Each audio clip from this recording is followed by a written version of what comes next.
السلام علیکم ناظرین، آج کی ویڈیو ان تمام خواتین کے لیے ہے جن کو یہ لگتا ہے کہ ان کا خامند جو ہے وہ احمق ترین اور بدھو شخص ہے، اور اس کے علاوہ تمام مرد بہت اچھے ہیں، اور وہ شخص جس کے ساتھ وہ محبت کی پینگیں یا باہیں بڑھا رہی ہیں کسی اور کی بیوی ہوتے ہوئے، وہ شخص ان کو ان کی زندگی میں ایک انقلاب لا کر دے گا۔ ہاں، بس یہ زنجیر پیر کی کھل جائے۔ اگر یہ زنجیر کھل گئی تو کیا کمال ہوگا۔ یہ ایک بڑی شرمناک اس معاشرے کی حقیقت ہے۔ اب ہوتا یہ کہ خاتون نابینا ہے، نابینا خاتون کو اپنے خامند سے اختلافات ہیں۔ اب آپ امیجن کرتے جائیں، وہ خاتون جو خود نابینا ہے، اس کو خامند سنبھالتا ہے، اس کا خیال رکھتا ہے، اس کے تمام مسائل کو حل کرنے کی کوشش کرتا ہے، لیکن اگر کہیں پر کوئی کوتاہی ہو جاتی ہے تو خاتون سمجھتی ہے کہ شاید یہ میرے ساتھ اچھا نہیں ہے، اور پھر اس کا ایک غیر مرد سے رابطہ ہو جاتا ہے، اور وہ روابط اس حد تک بڑھتے ہیں کہ خاتون صاحبہ اپنے خامند کو چھوڑتی ہیں، اس سے علیحدگی لیتی ہیں، طلاق لیتی ہیں، اور پھر اس شخص کے ساتھ معاملات زندگی دراز کرنے کے لیے اور اس خواہش پر کہ مجھ سے نکاح کرے گا، اب سے میں اس کی بیوی نہیں، اب سے میں اس کی بیوی ہوں گی۔ یہ گندا بچہ ہے اور یہ بہت اچھا بچہ ہے، تو یہ میرے ساتھ چلے گا، میری زندگی میں دودھ شہد کی نہریں بہنے لگیں گی۔ لیکن پھر بدقسمتی سے خاتون رپورٹ کرتی ہیں کہ ہوا کچھ یوں کہ یہ بدبخت انسان جو محبت اور نکاح کا جھانسا دے کر اس خاتون کو لے کر آیا ہے، اب پتہ نہیں، مجھے نہیں پتا کہ یہ چھوٹے بچے کو یہ کہانیاں سنائی جائیں تو بچے کو سمجھ آئیں گی، بڑوں کو تو عقل ہونی چاہیے۔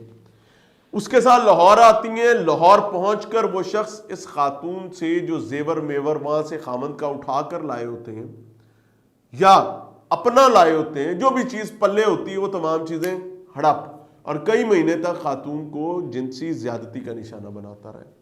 اب زیادتی اس کو کہا جائے یا رضامندی کہا جائے مجھے نہیں پتا، لیکن خاتون اس وقت کلیم کر رہی کہ اس سے زیادتی کی گئی ہے، کیونکہ پچھلی کشتی آپ جلا چکی ہیں، اگلی کشتی بیڑا مل نہیں رہا ہے۔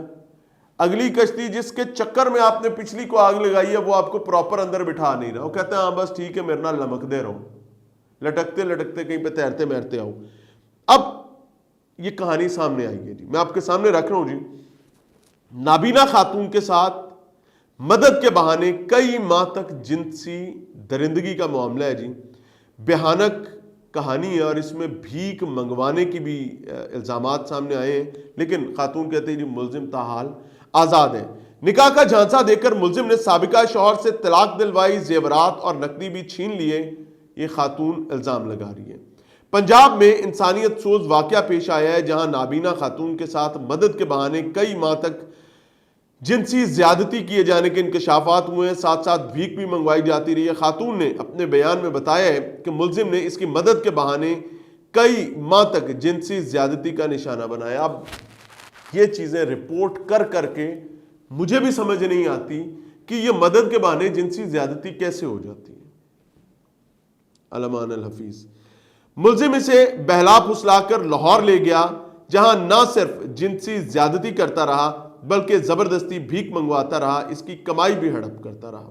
خاتون نے بتایا کہ ملزم نے نکاح کا جھانسا دے کر اسے سابقہ شوہر سے طلاق بھی دلوائی تھی۔ پہلے تو یہی عقل سے آری بات ہے کہ خاتون یہ کہہ رہی ہے کہ میرے عاشق نے مجھے میرے خاوند سے طلاق دلوائی ہے کہ میں تجھ سے نکاح کروں گا۔ انہیں خاوند نے تو جا کے خط نہیں لکھا نا، وہ آپ کو قائل یا مائل کرتا رہا کہ یہ جناب کمال ہو جائے گا، اور آپ ہوئے مائل، اور آپ نے اپنے خاوند سے کٹ آف کیا۔ And finally you are facing سابقہ شوہر سے طلاق بھی دلوائی، بعد ازاں طلائی زیورات نقدی چھین لی۔ مسلسل ظلم و جبر کے بعد نابینا خاتون کسی طرح اپنے آبائی علاقے واپس پہنچ گئی، اور واپس پہنچنے کے بعد متاثرہ خاتون نے کارروائی شروع کی تو ملزم نے اسے قتل کی دھمکیاں بھی دیں۔ خاتون نے انصاف کے لیے میڈیا سے رابطہ کیا، یہ ایکسپریس نیوز رپورٹ کر رہا ہے، جس کی نشاندہی پر پولیس فوری حرکت میں آئی اور مقدمہ درج کر لیا۔ نابینا خاتون نے پولیس کے اعلیٰ افسران اور وزیر اعلیٰ پنجاب جو کہ خاتون نے سے اپیل کیا کہ انہیں انصاف فراہم کیا جائے اور ملزم کو فوری گرفتار کر کے عبرتناک سزا دی جائے۔ کنکلوڈ کیسے کرنا ہے آئی ڈونٹ نو۔ لوگ کہتے ہیں کہ جی آپ حل بتایا کریں، بھائی حل سادہ سا ہے کہ جو اللہ نے آپ کو گھر دیا ہے جو اللہ نے آپ کو رشتہ دیا ہے حلال کر کے کھاؤ۔ السلام علیکم۔